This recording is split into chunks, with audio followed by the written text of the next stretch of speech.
Di zaman modern seperti sekarang, siapa sangka jejak-jejak ilmu pesugihan ternyata masih hidup, masih bekerja, dan diam-diam masih dicari.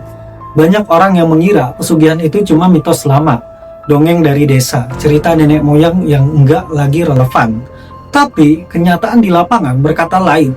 Pernahkah kalian bertanya, bagaimana mungkin seseorang yang dulunya biasa aja bisa tiba-tiba memiliki usaha yang meledak tanpa alasan logis? Atau seseorang yang dulunya susah makan, kini hidup bergelimang harta, tapi selalu tampak lelah, murung, bahkan sering mengalami kejadian-kejadian aneh di rumahnya. Bukan berarti semua orang sukses itu memakai jalan pesugihan, tentu tidak.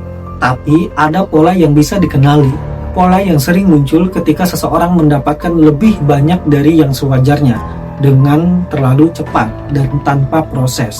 Ilmu pesugihan bukan sekedar tumbal, ia bisa datang dalam berbagai bentuk. Ada yang memakai media benda pusaka, ada yang melalui perjanjian gak kasat mata, ada pula yang hanya lewat ritual sederhana, tapi efeknya luar biasa. Di beberapa daerah, bahkan masih ada tempat-tempat keramat yang dikenal sebagai pintu pemanggilan kekayaan gaib. Nama-namanya nggak asing bagi sebagian orang, tapi dijaga rapat oleh mereka yang bermain di dalamnya. Dan tahu nggak? Sekarang praktek pesugihan itu sudah semakin canggih. Banyak yang melakukannya secara online, lewat pengisian jarak jauh, penanaman entitas energi, hingga makanan astral yang dikirim secara gaib untuk menyerap energi rezeki orang lain. Kalau kamu sering merasa usahamu stagnan, padahal ikhtiar sudah maksimal, bisa jadi kamu bukan sekedar butuh motivasi, tapi perlu cek apakah ada energi luar yang sengaja menghalangi jalan rezekimu. Lalu, bagaimana kita tahu dan menghindarinya? Yang pertama, cek energi di rumah dan tempat usahamu. Apakah sering rusak tanpa sebab? Apakah sering ada suara-suara aneh? Atau aroma tertentu yang muncul tiba-tiba? Bisa jadi itu tandanya ada pengunci gaib. Yang kedua, jaga nama lengkapmu. Jangan sembarangan membagikan data pribadi ke orang yang gak dikenal. Dalam dunia spiritual, nama lengkap adalah kunci. Lewat nama lengkap, energi tubuhmu bisa dibaca, bahkan ditarik. Yang ketiga, jaga kebersihan batin. Energi pesugihan biasanya mudah masuk ke orang-orang yang batinnya kosong.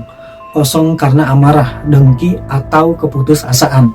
Dan terakhir, yang paling penting, jangan pernah merasa kamu bisa melawan semuanya sendirian. Kadang ada yang lebih halus dari sekedar masalah. Kadang ada yang lebih kuat dari sekedar usaha. Dan kadang memang ada hal yang hanya bisa disentuh lewat jalan spiritual. Kamu nggak perlu takut, tapi jangan juga terlalu percaya diri. Karena dunia ini lebih luas dari apa yang bisa kita lihat dengan mata telanjang. Ilmu pesugihan bukan soal percaya atau enggak, tapi soal sadar bahwa di balik dunia nyata ada dunia lain yang juga bekerja.